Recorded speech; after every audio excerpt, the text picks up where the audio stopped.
Hi guys, today I have for you a Anise cookie recipe. This is kind of an old-fashioned cookie. I grew up eating these. My grandmother used to make them all the time.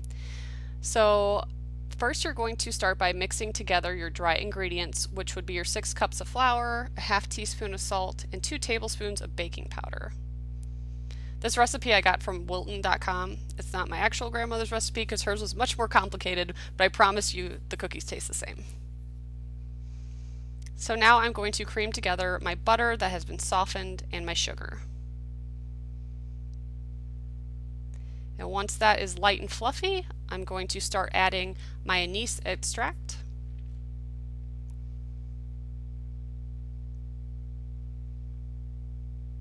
And while that's mixing, I can add my eggs to it as well.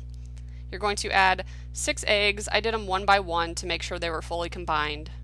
Now this recipe does make about 5 dozen cookies, so if you're not interested in making that many, you could probably cut the recipe in half and it should still be okay. So once you have all the eggs in there, the mixture will be pretty runny, so you're going to start adding your flour a little bit at a time and mixing that. And I stopped about once or twice to scrape the edges to make sure everything was getting combined. And once you get done with that, the dough is rather thick.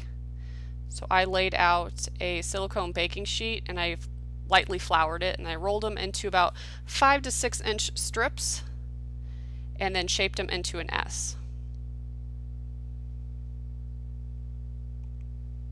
So here I am again rolling the logs out, and this part doesn't really take that long at all once you get the hang of it. It went pretty fast. And I left mine kind of thick. I think they about 1/2 inch thick or so. Then I put them on a silicone baking sheet, baked them for about 10 minutes in a 350-degree Fahrenheit oven. And this is what they look like when they come out. You're just looking for a very light brown at the bottom. You don't want to leave them in too long.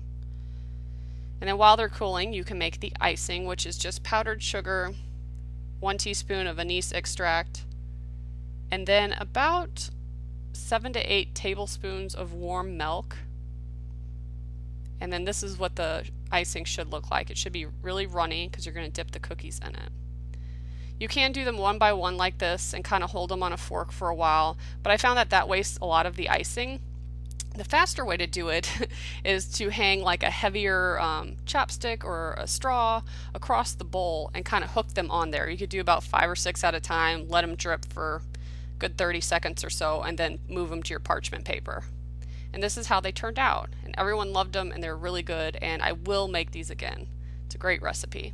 So thanks so much for watching, and if you decide to make these, please leave me a comment and let me know. Bye guys!